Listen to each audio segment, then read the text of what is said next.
भाई आज हम स्टार्ट करने जा रहे हैं फेडरल एक्साइज एक्ट 2005। इससे पहले हम लोग पहले क्या कर चुके हैं, इनकम टैक्स ऑर्डिनेंस 2001 कर चुके हैं, जिसकी समरी हम लोग अच्छी तरीके से बना चुके हैं। इंशाल्लाह सबको मिल जाएगी अपने ग्रुप में। तो जो सेक्शन हमारे लिए एप्लीकेबल थे वो मैंने हाईलाइट किए हैं येलो से, और जो मैंने सेक्शन पढ़े हैं लेकिन इंपॉर्टेंट थे वो हम लोगों ने लिख दिए, लेकिन हम लोग याद नहीं किए। जैसे पर्सन का सेक्शन कौन सा, सेक्शन 80 है। अब ये लाजमी नहीं है कि पर्सन अगर सेक्शन 80 है तो हर ऑर्डिनेंस के अंदर 80 रहेगा या हर एक्ट में 80 होगा। अभी हम जैसे हम फेडरल एक्साइज एक्ट पढ़ेंगे तो वहाँ पे मे भी सेक्शन चेंज हो जाएगी, वहाँ भी पर्सन का नाम आएगा। जब हम सेल्स टैक्स पढ़ेंगे तो वहाँ भी पर्सन होगा, वो उसके हिसाब से पर्सन चल रहे होंगे। तो अब हम स्टार्ट कर रहे हैं फेडरल एक्साइज एक्ट 2005। इसमें क्या होते हैं, मुख्तलिफ सेक्शंस वगैरह होते हैं हमारे पास। सेक्शन में क्या होगा, चैप्टर वाइज सबसे पहले क्या है, प्रिलिमिनरीज है।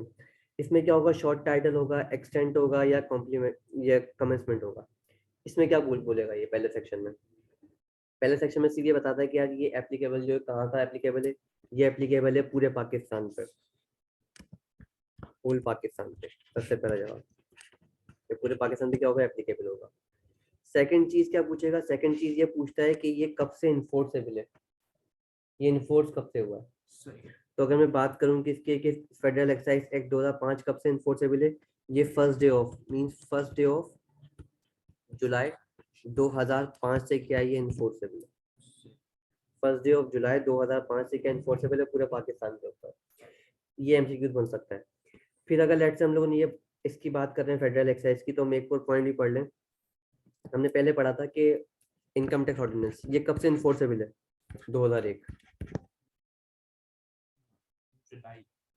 जुलाई कब से, जुलाई 2001। तो जुलाई 2000, अच्छा ऑप्शन लिखे हैं आपके पास जुलाई 2001, नंबर बी ऑप्शन आपके पास जुलाई 2002, नंबर सी ऑप्शन आपके पास जून 2001, या नंबर डी ऑप्शन है आपके पास के दोनों बी।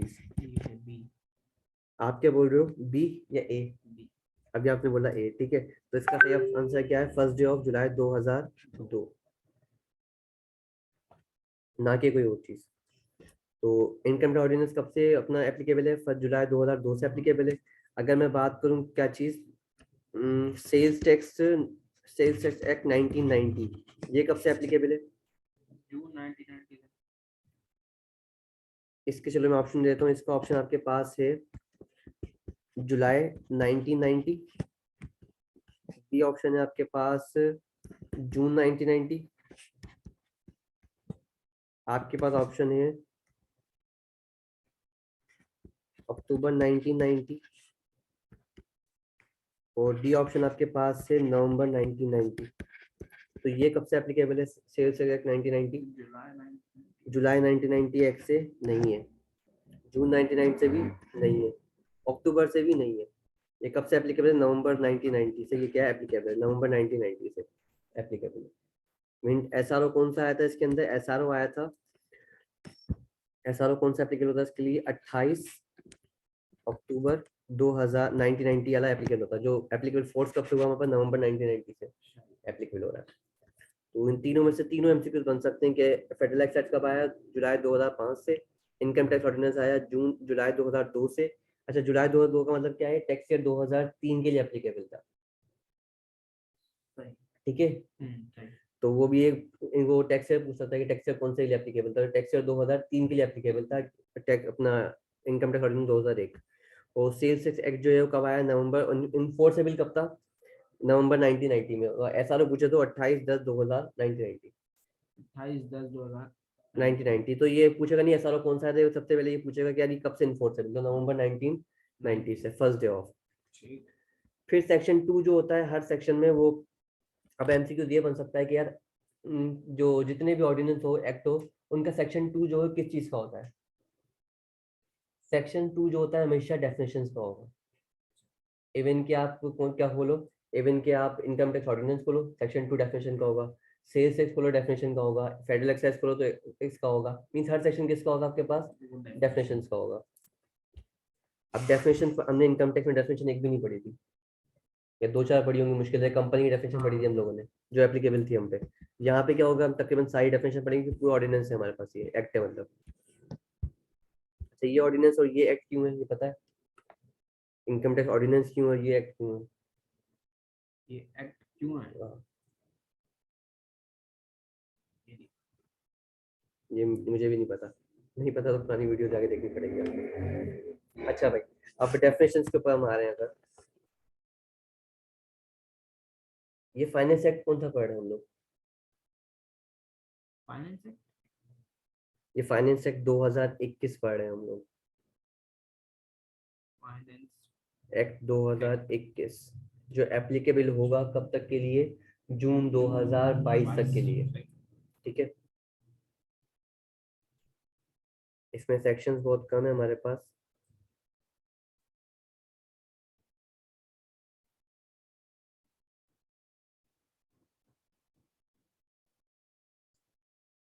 अच्छा इसमें अगर मैं एक और बात पूछूं आपसे, ये एमसीक्यू के लिए इंपॉर्टेंट है कि इसमें हमारे पास सेक्शंस कितने होंगे? इसमें हमारे पास सेक्शंस कितने होंगे? सेक्शंस होंगे 46 49 सॉरी 49 क्या होंगे? सेक्शंस होंगे। और शेड्यूल्स कितने होंगे इसके अंदर? हमारे पास शेड्यूल होंगे इसमें 4 शेड्यूल होंगे। ये पॉइंट भी पूछ सकता है। जैसे हमारे पास इनकम टैक्स ऑर्डिनेंस में कितने सेक्शन थे? इनकम टैक्स ऑर्डिनेंस में सेक्शन थे हमारे पास 242, है ना? और 14 या 12 सेक्शंस थे, 14 या 12 शेड्यूल। Schedule sorry. तो 49 के यहाँ पे सेक्शन है फेडरल एक्साइज में, और शेड्यूल कितने हैं इसमें? 4 शेड्यूल है। अब डेफिनेशन वाले इस पे हम आ रहे हैं सबसे पहले सेक्शन नंबर 2 पे। तो 1 पहले it extend to the whole Pakistan and it shall enforce on the 1 July 2005। फिर डेफिनेशन वाला बोल रहा है कि एजुकेटिंग अथॉरिटी क्या होती है? Adjudicating authority mean the any authority competent to the pass any order और decision this act under this act or the rule made for their under but does not include the board or appellate tribunal। मतलब क्या? कोई भी order decision make करने वाला, मतलब कोई भी क्या हो, ऑर्डर मेकर हो, ऑर्डर मेकर हो या डिसीजन मेकर हो, डिसीजन मेकर हो वो हो, लेकिन डज नॉट इंक्लूड क्या हमारे पास? सबसे पहला नंबर बोर्ड, बोर्ड बोले तो एफबीआर, और सेकंड क्या बोला आपने? Appellate tribunal, tribunal. ये दो बंदे क्या है, ये रूल ना बनाए, बाकी सब चीजें क्या कहलाएंगी? एजुकेटिंग अथॉरिटी कहलाएगी। फिर सेकंड चीज इसने बोली adjustment. Adjustment mean the deduction of amount of duty paid of goods used in the manufacture or the production of goods from the or other goods from the amount of duty payable or such good other in the prescribe manner. इसका मतलब क्या है पता है? Sales में हमने पढ़ा होंगे। इसने बोला कि यार अगर फॉर एग्जांपल आपने कोई क्या करी, आपने कोई गुड परचेज की, आपने यहाँ का लेट से मिस्टर ए से क्या कोई चीज परचेज करी आपने, आप परचेज करो, आपने क्या करा? आपने 100 की परचेज की, आपने 100 की परचेज की, तो आपने उसमें सेल्स टैक्स भरा होगा कितना? 17 रुपए का। आपने क्या दी? आप मैन्युफैक्चर हो, आप यहाँ पे लेके आए अपने पास, आपने इसको चीज करके आपने फिनिश गुड बना के इसको बेचा, आप बेच रहे हो लेट से इसको 200 का, 200 पे 17% कितना लग रहा होगा? 200 पे मैं रेट 17%, एग्जाम्पल के तौर पर रेट बोल रहा हूँ, 17%। लेट 17% लगा तो कितना हो गया? 34। 34। अब ये क्या होगा? ये जो परचेज मैंने जो इससे मैंने परचेज किया, मेरा सप्लायर होगा, उसको मैंने पे किया होगा 17 रुपए, सही। उसने जमा करवा दिया होगा किसको? एफबीआर को यार, जमा करवाया। अब ये 34 जो है मैंने चार्ज किया, ये भी जमा करवा दूं किसको? मैं एफबीआर को। तो वो कहता है कि नहीं, आप क्या करो, आप एडजस्टमेंट करो। अब आपने 17 रुपये जो पे किए हैं वो क्या कर दो, इसमें से आप माइनस कर दो।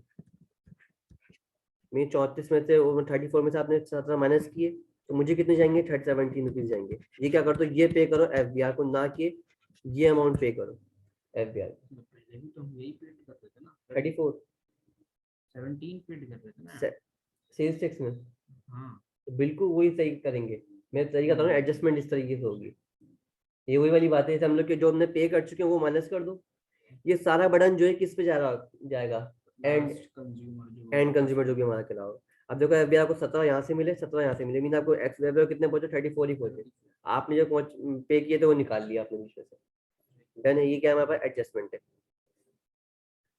फिर सबसेक्शन 3 क्या कहता है मुझे, एपलेट ट्राइब्यूनल क्या है, means the appellate tribunal inland revenue establish under section 130 of income tax ordinance 2001, जो एस्टैब्लिश हो कहाँ पे, इनकम टैक्स ऑर्डिनेंस 2001 के अंदर जो एपलेट ट्राइब्यूनल की डेफिनेशन बताई गई मुझे, वो यहाँ पे एप्लीकेबल है।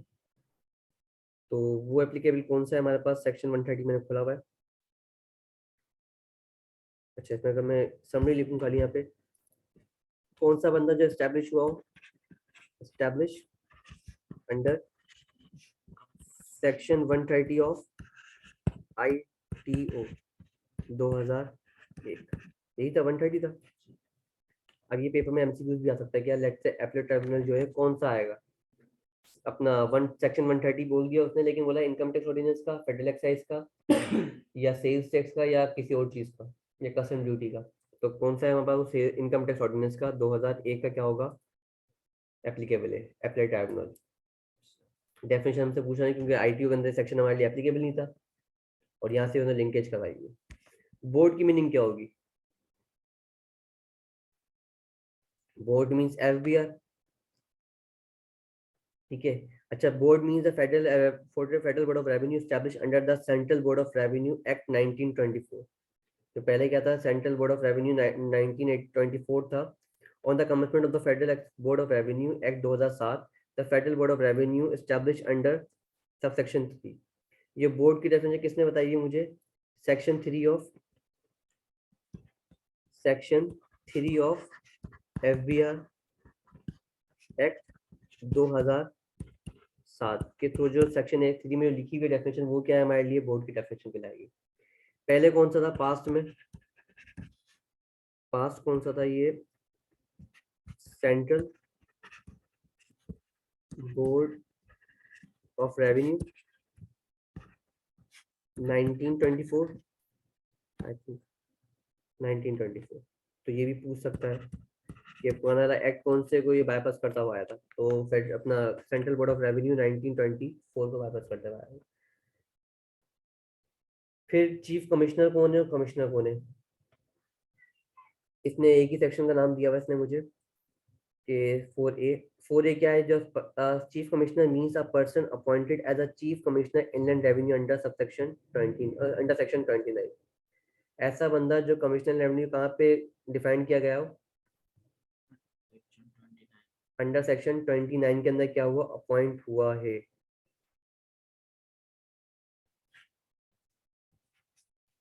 दोनों के लिए सेम बात, appointed under section 29 of commissioner inland revenue, ऐसे ही है। तो 20 दोनों 29 के हिसाब से बात हो रही है। फिर कन्वेंस क्या होती है, conveyance means any means of transport, use vehicle carrying और गुड पैसेंजर वगैरह, नॉर्मल बात।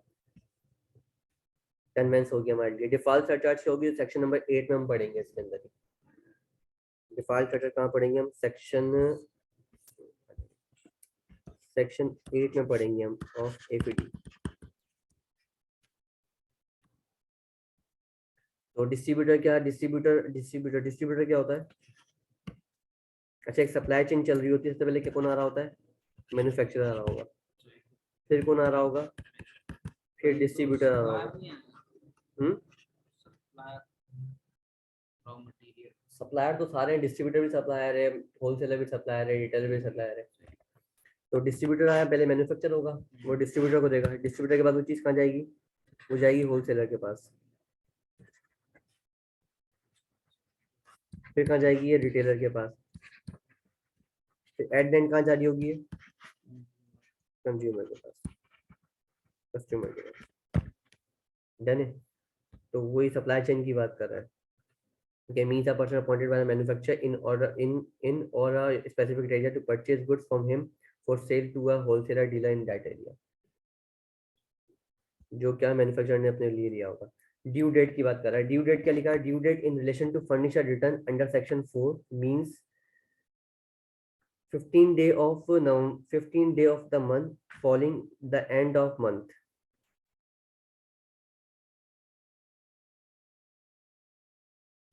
मतलब क्या बोलना चाह रहा है? ये बोलना चाह रहा है कि यार ये जो आपकी ड्यू डेट होगी ना, ये आपको सेक्शन नंबर किसने बताया हुआ? सेक्शन नंबर 4 ने बताया था मुझे। सेक्शन नंबर 4 में डिफाइन हुई है, क्या डिफाइन हुई है कि 15 day of the month.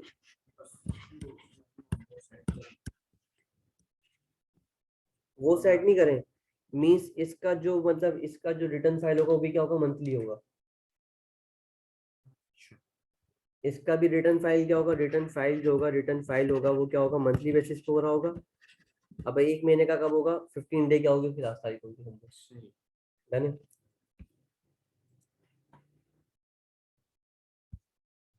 Dutiable supplies क्या कहलाएंगे हमारे पास? अच्छा ये हो गया ड्यू डेट वाली बात समझ में आ गई ना। ड्यूटेबल गुड्स क्या होगी? Means all excise goods specified in the first schedule except those which are exempt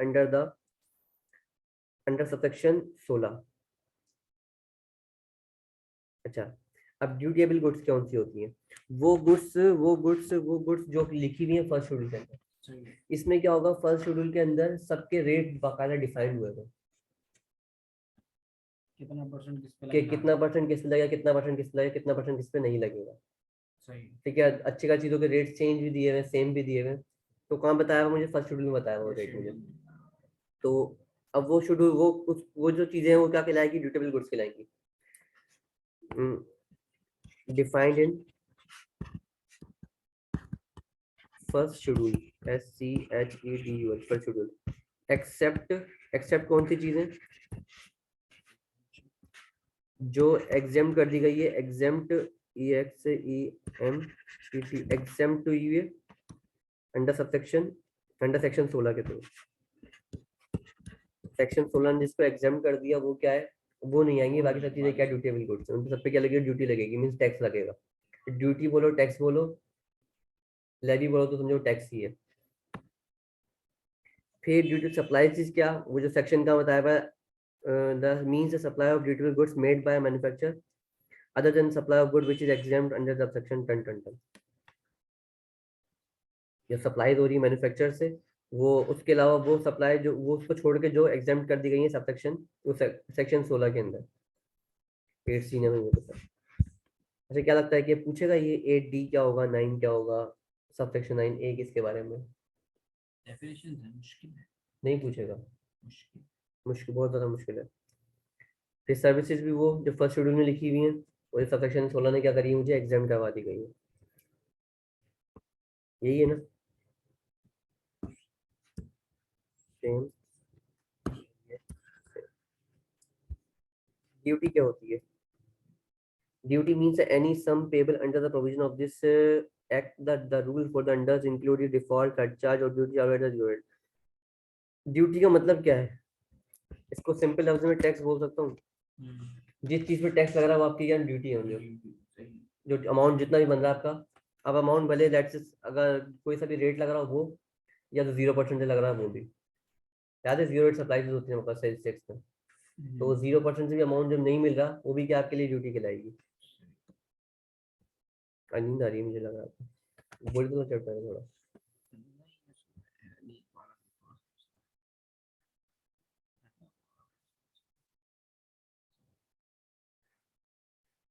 Okay.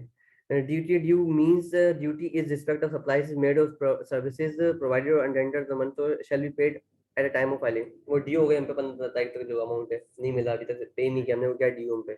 Establishment includes an undertaking firm, company, incorporated or not under establishment की बात कर रहा है, वो जो कंपनी फर्म हो या एसोसिएट ऑफ पर्सन या इंडिविजुअल हो। फैक्ट्री जहाँ पे हम काम कर रहे हैं। ऑफिसर ऑफ इनलैंड रेवेन्यू कौन सा होगा? Means any person appointed by the board as a officer of Inland Revenue under section 29.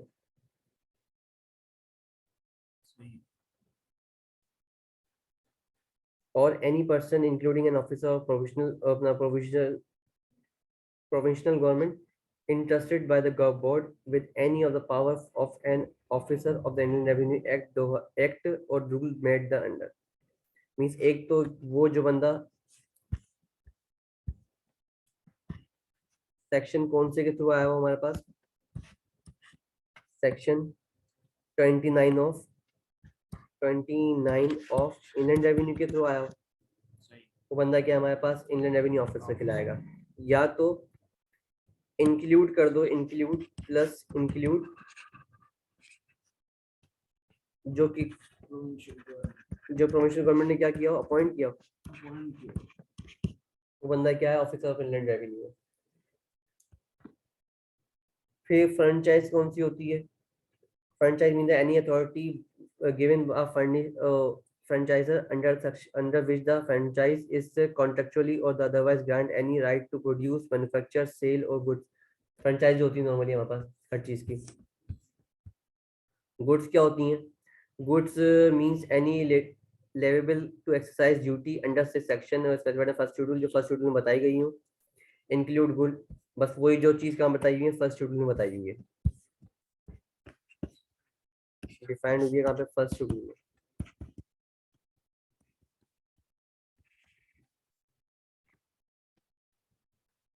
लिखा हुआ है गुड इंश्योरेंस। गुड इंश्योरेंस किस चीज की? कोई फायर की, मैरीन की, थेफ्ट की, एक्सीडेंट की, या अदर सच मिसलेनियस इंश्योरेंस, वो गुड इंश्योरेंस कहलाएगी। Import export mean the respectively bring into and taking out to the Pakistan by sea, land, air and the shall be deemed to be have बकवास। Kaiber mean the Karachi interbank offer rate rally prevalent on each day of each quarter of financial year. Quarterly announce करते हैं। हम्म,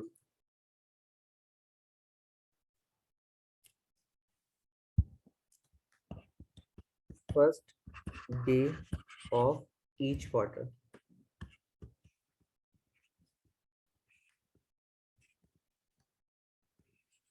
financial year. और क्या बोल रहे हो? हर साल क्या करते हैं? हर क्वार्टर में मतलब रेट जो है वो चेंज होता है, चेंज हो या अमेंड करते हैं। रेट चेंज नहीं होगा तो उसको क्वार्टरली एप्लीकेबल होगा। चेंज नहीं मीन्स होगा अगर लेट से आपका रेट जो है 12% ही चल रहा है, अगर 12%, तो क्वार्टरली कैसे करेंगे? 12% मल्टीप्लाई बाय ये रेट कितने महीने के लिए? 12 महीने के लिए। इसको डिवाइड कितने कर दो? 3 से कर दो, तो एक क्वार्टर की बात आ गई। काइबोर जो है वो रेट देता है, काइबोर रेट दे दिया, Yearly वो रेट तो एयरली होता है yearly होता है, ये कुछ भाई। रेट जितना भी आपको रेट कोई भी होगा, रेट हमेशा पर एनम होगा, उसको चेंज करना पड़ेगा हमें।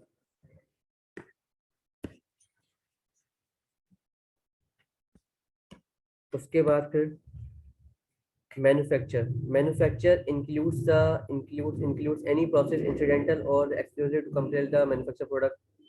मैन्युफैक्चर पता है हमें क्या होता है? कोई भी चीज बनानी वगैरह, वो सब मैन्युफैक्चर की डेफिनेशन में फॉल कर जाएगा। नॉन फंड बैंकिंग सर्विस में include all non interest based services provided or rendered by the banking companies or non-banking financial institute against the consideration in the force of a fee or commission or charge. तो charge फी वगैरह ले रहे हैं वो सब यहाँ पे आ जाएगा, लेकिन नॉन इंटरेस्ट हो। नॉन टैरिफ एरिया कौन से होते हैं? Means Azad Jammu Kashmir, northern areas या सच अदर टेरिटरीज और areas to which act is does not apply. यहाँ पे कोई एक्ट क्या होगा? अप्लाई नहीं होता। तो नॉन टैरिफ की मीनिंग बार आएगी यहाँ पे। नॉन टैरिफ मतलब आज़ाद जम्मू कश्मीर या नॉर्दर्न एरियाज। आज़ाद जम्मू कश्मीर का तो हमेशा यूज होगा ही। अच्छा, फिर नीचे बोलेगा कि फिर टैरिफ एरिया कौन से होते हैं, या नीचे टैरिफ एरिया भी लिखा हुआ होगा। अब ये कौन से होंगे? नॉर्दर्न एरिया आजाद जम्मू कश्मीर को हटा के सारे हो जाएंगे।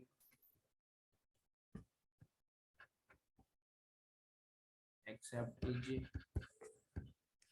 एक्सेप्ट नहीं, एक्सेप्ट नहीं लिखो, इसके आसान डेफिनेशन है which are not untariff area, non tariff non area, tariff.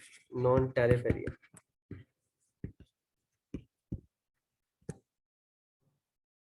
है ना?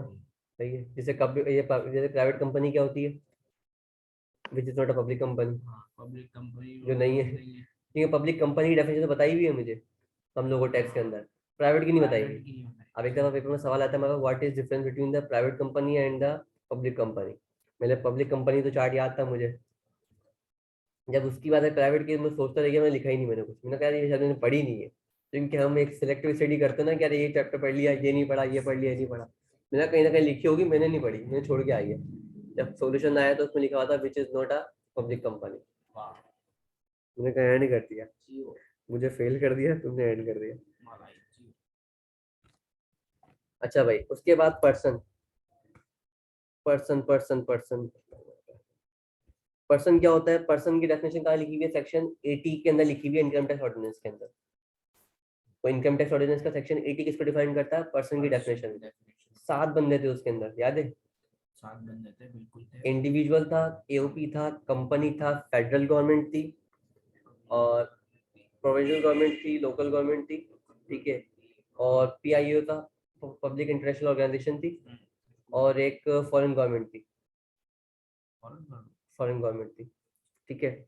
अब यहाँ कौन कौन आएगा?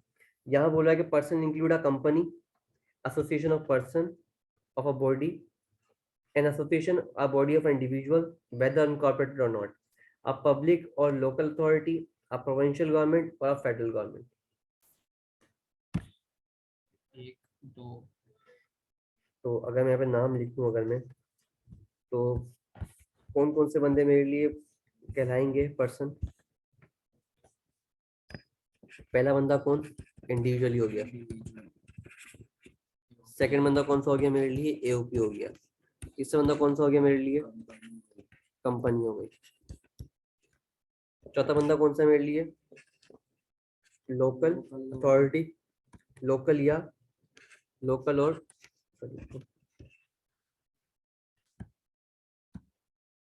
पब्लिक और लोकल अथॉरिटी।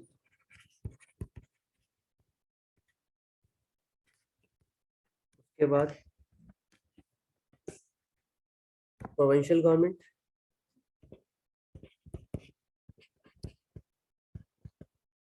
Provincial government.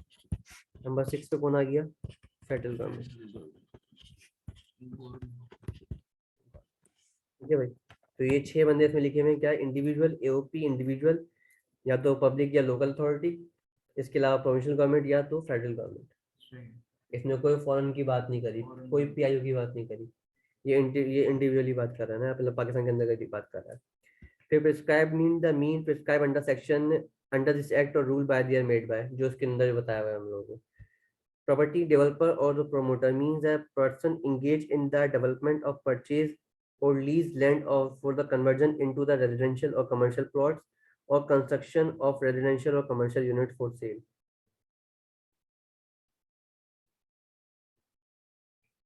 हाजी बिल्डर साहब जो हो गए हमारे लिए, तो प्रॉपर्टी डेवलपर हो गए, जो एक नॉर्मल सी जगह लेते हैं लीज पे, उसको करते हैं डेवलप करते हैं, आगे इसको बेच देते हैं, प्रमोट करते हैं। डन है। इसके अलावा रजिस्टर्ड पर्सन कौन होगा? Registered person means a person who is registered or is required to be registered under this act, provided that a person who is not registered but is required to be registered shall not be entitled to any benefit or privilege under this act. Registered person कौन सा होगा? नीचे लिखा हुआ है कि किन बंदों को रजिस्ट्रेशन लाजमी है। सेल और परचेज क्या है हमारे पास? सेल करना, बेचना, परचेज करना, खरीदना, ये बात इसमें नीचे लिखी गई।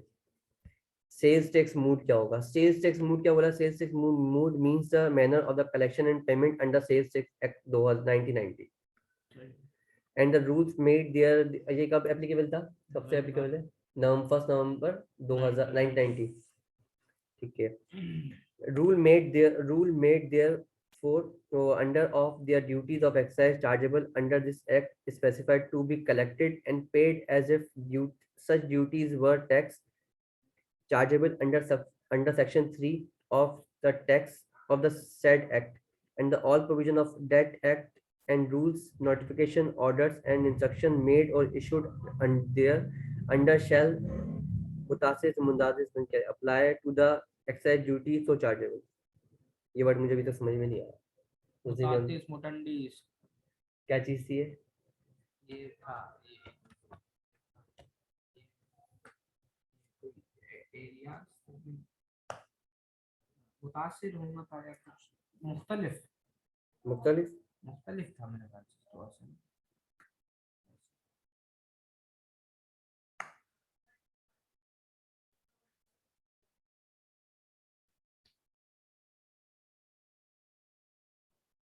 मुनासिब तब्दीलियों के साथ, मुनासिब तब्दीलियों के साथ।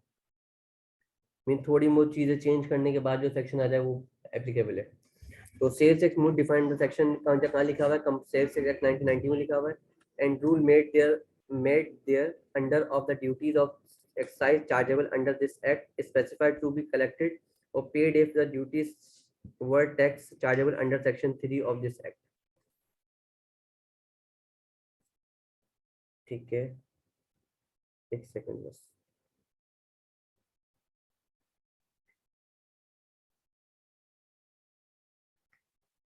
इसने बोला कि भाई सबसे पहले ये देखो कि जो सेल्स टैक्स एक्ट में बात लिखी है वो देख लो, वरना उसके लिहाज से नहीं बन रही तो सेल्स टैक्स जो सेक्शन 3 जो है इस ऑर्डिनेंस का एफईडी का, उसके हिसाब से देख लेंगे।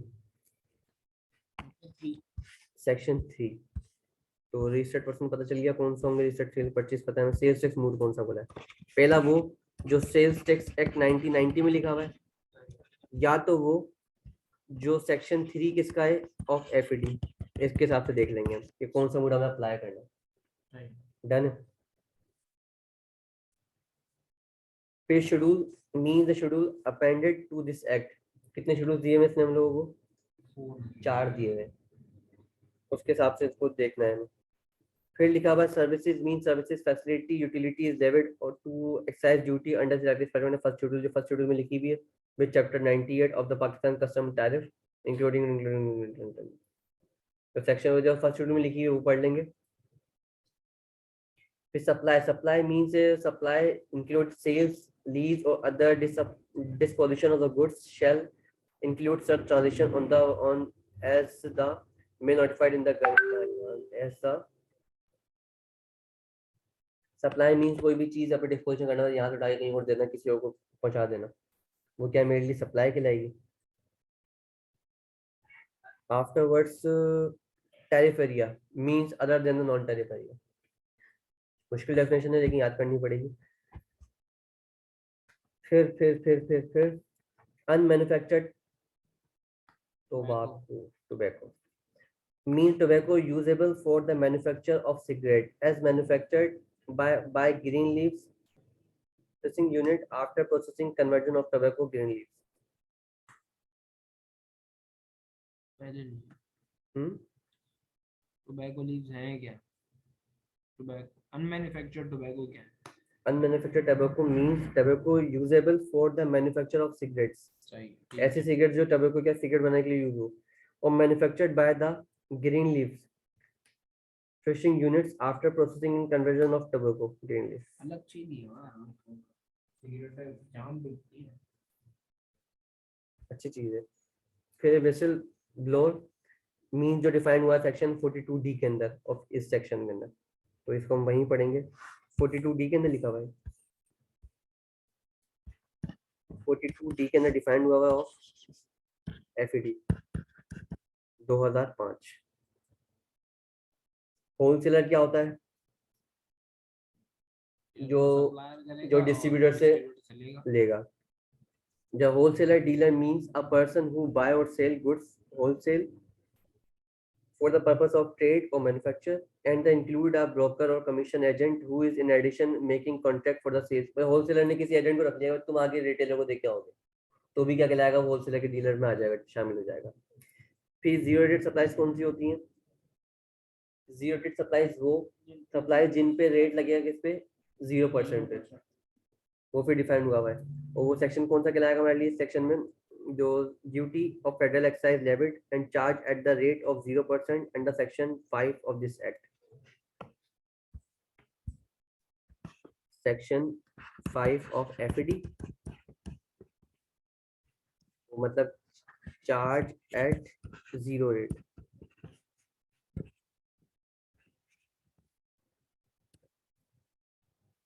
छोटा सा हमारा सेक्शन है डेफिनेशन का।